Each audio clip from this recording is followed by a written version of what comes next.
Okay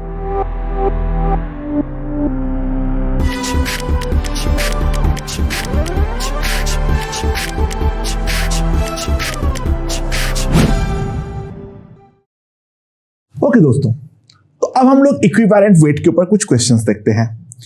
क्या बोला है पहला क्वेश्चन में? ये बोला है जो equivalent weight of a metal is equals to 36।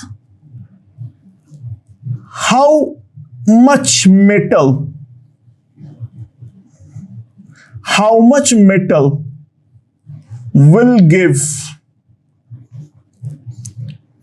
7.11 gram of metal chloride? Equivalent weight of a metal is equals to 36. How much metal will give 7.11 gram of metal chloride? That's the question. Okay, तो जो भी हमारा metal chloride है, ठीक है, ये बताओ जो equivalent weight of metal chloride में क्या लिख सकता हूं? Equivalent weight of metal chloride में क्या लिख सकता हूं? That will be obviously the equivalent weight of metal plus the equivalent weight of chloride. So that is equals to 71.1 gram. ठीक है? So obviously बात है, ये हमारा मेटल का इक्विवेलेंट वेट आ गया, मेटल क्लोराइड का इक्विवेलेंट वेट अगर आ गया है और हमें 7.11 ग्राम चाहिए, therefore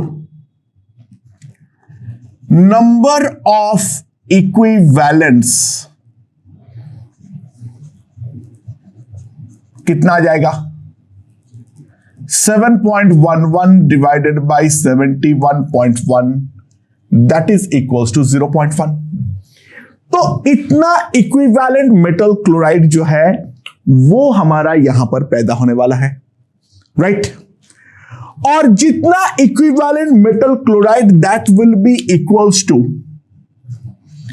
इक्विवेलेंट ऑफ मेटल, क्योंकि एक इक्विवेलेंट कोई भी सब्सटेंस एक ही इक्विवेलेंट प्रोडक्ट देता है। तो जितना इक्विवेलेंट हमारा मेटल क्लोराइड पैदा हुआ है उतना ही इक्विवेलेंट मेरे पास मेटल है। अच्छा, नाउ मेटल का इक्विवेलेंट वेट है 36, तो ऑब्वियस सी बात है जो हमारा मास ऑफ मेटल आएगा, that mass of metal is equals to 36 into 0.1, that is equals to 3.6 ग्राम। तो हमें मेटल 3.6 ग्राम जो है उतना चाहिए होगा। मेरे ख्याल से ये चीज हमें समझ में आ गया होगा। ओके, अगले क्वेश्चन की ओर बढ़ते हैं। लेट्स सी क्या बोला हुआ है। क्या मेरे पास, ध्यान देना, हम लोग CaCl2.XH2O को हीट कर रहे हैं और इसको हम लोग कन्वर्ट कर रहे हैं CaCl2 प्लस X वाटर, ठीक है?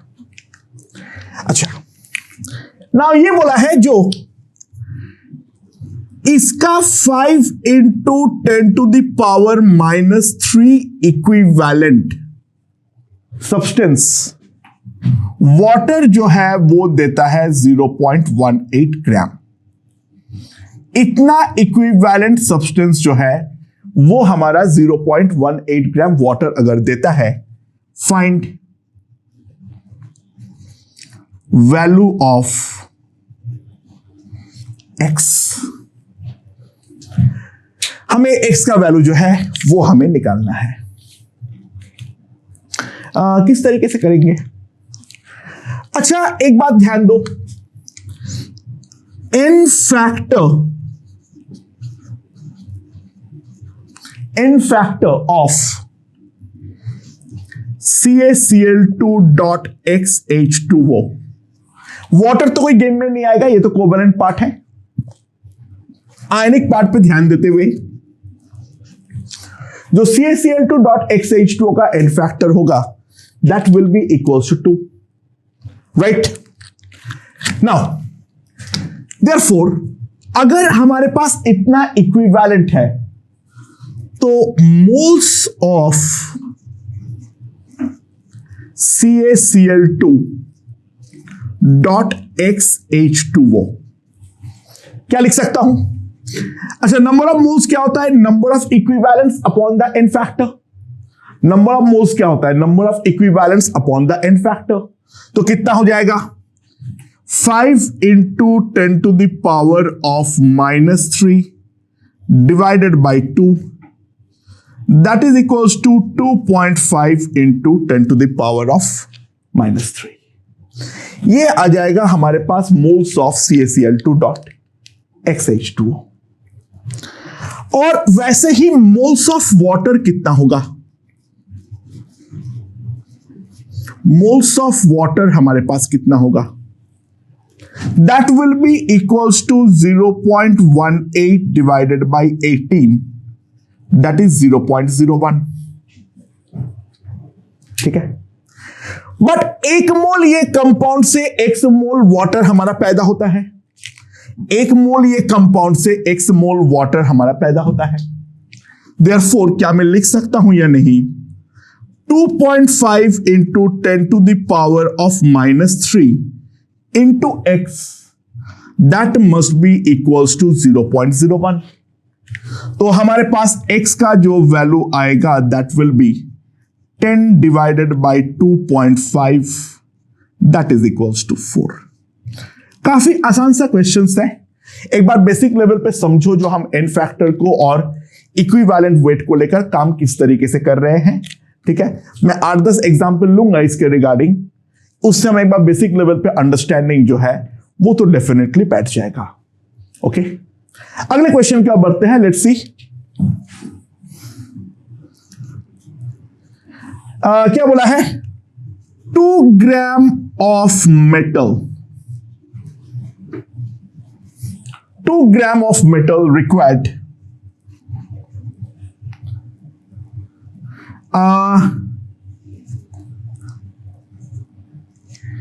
3 milli equivalent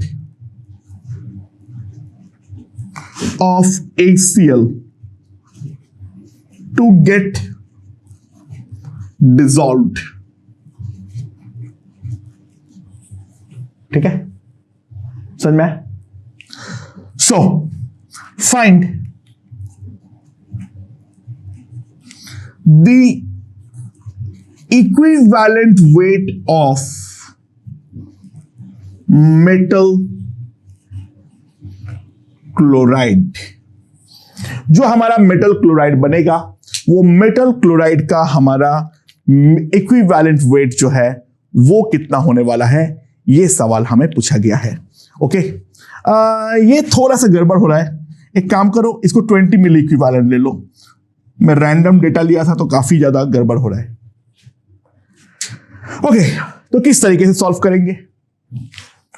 लेट्स सी। देखो, 1 equivalent always reacts with 1 equivalent. तो एसिड अगर हमारे पास 20 मिली इक्विवेलेंट है, दैट इंप्लाइज जो हमारा मेटल होगा, ये मेटल भी हमारे पास 20 मिली इक्विवेलेंट होने वाला है, राइट? तो सिंपल सी बात है, 20 milli equivalent metal that implies 2 gram. 20 milli equivalent metal का जो हमारा वजन आ रहा है वो आ रहा है 2 ग्राम। तो 1 इक्विवेलेंट मेटल का जो वजन होगा that will be equals to कितना आ जाएगा? 100 ग्राम, राइट? सो यहां से हमारे पास क्या आ जाएगा? So equivalent weight of metal is equals to 100 gram. तो इक्विवेलेंट वेट ऑफ मेटल अगर 100 ग्राम है तो यहां से क्या मैं बोल सकता हूं? Equivalent weight of its chloride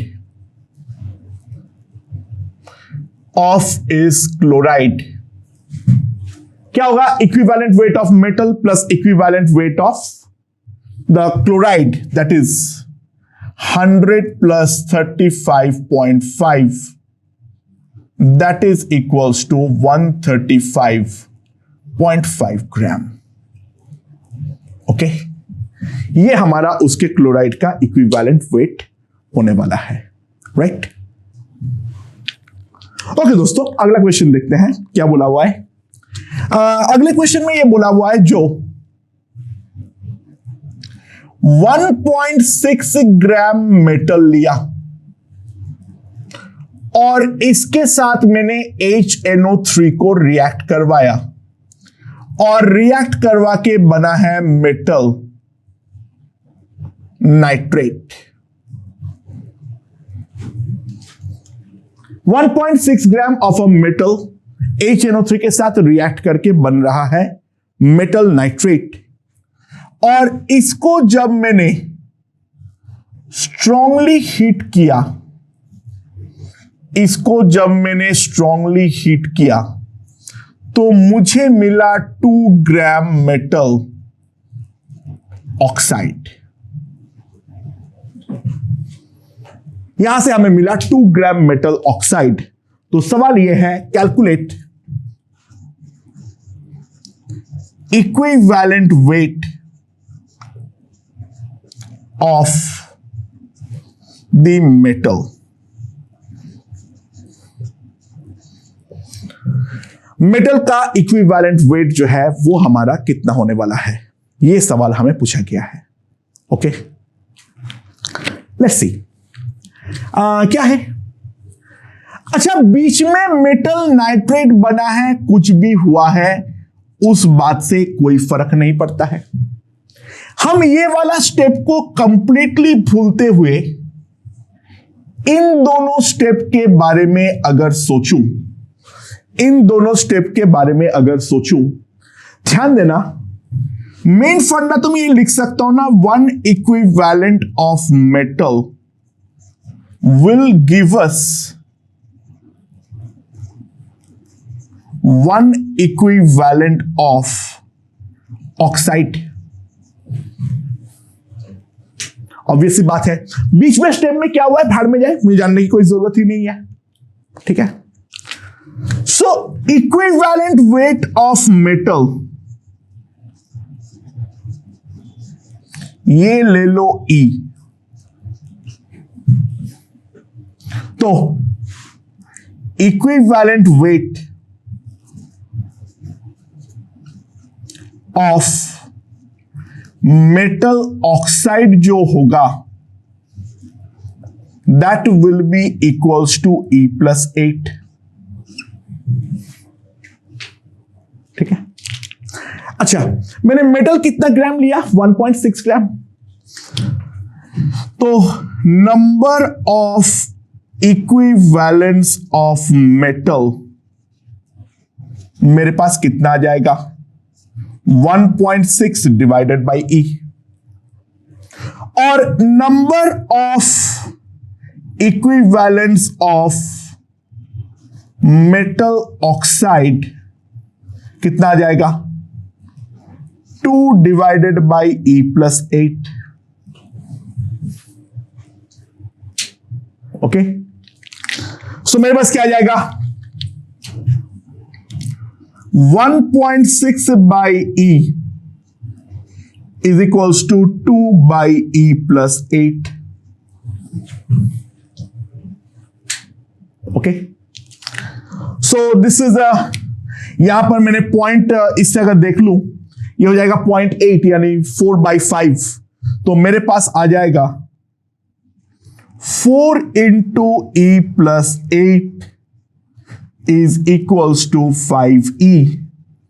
तो E मेरे पास हो जाएगा 32।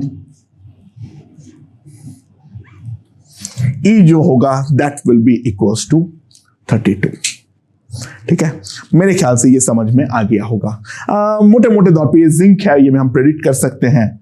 जिंक का जो हमारा इक्विवेलेंट वेट होता है, जिंक या कॉपर दोनों में से कोई होगा, दोनों का लगभग हमारा 32 होता है इक्विवेलेंट वेट। खैर वो हमें पूछा नहीं है, मैं ऐसे ही बोल रहा हूं। तो यहां पर बहुत सारे डेटा हमें अननेसेसरी दिया हुआ हो सकता है। बीच में क्या रिएक्शन हुआ है वो हमारे जानने का कोई जरूरत नहीं है। हम तो डायरेक्टली नंबर ऑफ इक्विवेलेंस को कंपेयर कर सकते हैं। तो इसी प्रोफाइल का अगर हम अगला क्वेश्चन देखें, ध्यान देना क्या है, क्या बोला हुआ है इस पे, 1 ग्राम मेटल नाइट्रेट, 1 ग्राम मेटल नाइट्रेट हमें देता है 0.86 ग्राम। 1 ग्राम मेटल नाइट्रेट हमें देता है 0.86 ग्राम ऑफ मेटल सल्फेट। ठीक है,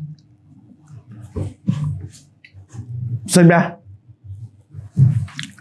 तो find equivalent weight of metal. Find the equivalent weight of the metal. Okay? I hope यहां तक ये समझ में आ गया होगा। Right. तो अब हम क्या करेंगे? Let's see. अच्छा, नाइट्रेट क्या है हमारे पास? Basically NO3 minus, right. तो इसका जो इक्विवेलेंट वेट होगा, इसका जो इक्विवेलेंट वेट होगा दैट विल बी सिंपली 62, क्योंकि इसका एन फैक्टर जो है वो तो हमारा 1 है, 3 ऑक्सीजन 48, 1 नाइट्रोजन 14, तो इसका जो हमारा इक्विवेलेंट वेट होगा that will be equals to 62। और जो हमारा सल्फेट है इस पर ध्यान देना, 2 यूनिट चार्ज है, तो इसका सल्फेट का जो इक्विवेलेंट वेट होगा that will be 96/2, that is equals to 48। एक काम करते हैं, थोड़ा सा आसान कर लेते हैं कैलकुलेशन को, 0.86 के बदले 0.9 ले लो। ठीक है, ले लो। ठीक है, ओके। तो नाइट्रेट का इक्विवेलेंट वेट 62 है, सल्फेट का इक्विवेलेंट वेट 48 है। So equivalent weight of metal nitrate कितना आ जाएगा? मेटल का इक्विवेलेंट वेट को E मान लो, तो E प्लस 62। ठीक है, और equivalent weight of metal sulphate जो है वो हमारे पास क्या आ जाएगा? E plus 48। नाउ ऑब्वियस बात है, एक चीज तो मैं लिख सकता हूं, जो 1 इक्विवेलेंट ऑफ नाइट्रेट, चाहे बीच में कुछ भी रिएक्शन हो रहा है, इट डजंट मैटर, वो हमेशा हमें 1 इक्विवेलेंट ऑफ सल्फेट देने वाला है। नंबर ऑफ इक्विवेलेंट्स जो है वो तो डेफिनेटली हमारा सेम रहेगा ही रहेगा। तो सिंपली मैं क्या लिख सकता हूं? 1 divided by E plus 62, 0.9 divided by E plus 48। Number of equivalents को मैंने इक्वेट कर दिया, तो यहां पर क्या आ जाएगा मेरे पास? E plus 48, 0.9 E plus 62 into 0.9, तो मेरे पास क्या आ जाएगा 18, 54,